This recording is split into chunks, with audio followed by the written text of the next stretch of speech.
Shqipëria shihet si një vend tërheqës për shtetasit indian që kërkojnë të emigrojnë për punë. Ambasadori i Indisë në Tiranë zbulon se tashmë janë 1200 bashkëkombës të tij që janë punësuar në vendin tonë.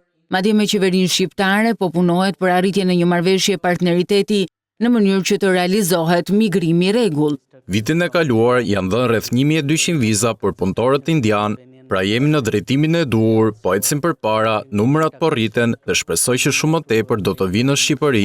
Po punojmë për një marrëveshje partneriteti me qeverinë e Shqipërisë, në mënyrë që të kemi një migrim të rregullt ose ardhje të rregullt të njerëzve nga India. Shqipëria nuk shihet si vend tërheqës për të punësuar, por edhe për turizëm.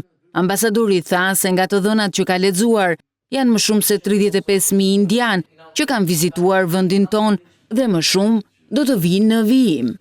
Nga raportimet, kemi parë se në vitin 2024, që kur u vendos regjimi pa viza, njerëzit kanë ardhur gjithnjë më shumë në Shqipëri, sidomos indianët që jetojnë në vendet e gjirit, në Mbretërinë e Bashkuar apo në SBA. Ata po vinë në numër të madh, vitin e kaluar rreth 30.000 deri në 35.000 persona nga India dhe indian nga vendet e tjera që kanë qenë këtu.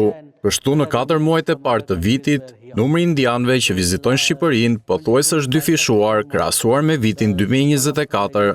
Ambasadori indian tha se është rritur edhe interesi i investitorëve indian për Shqipërinë. Se ka 18 kompani indiane të regjistruara këtu. Nuk e di sa prej tyre janë aktualisht aktive, por po punojnë për të promovuar investimet.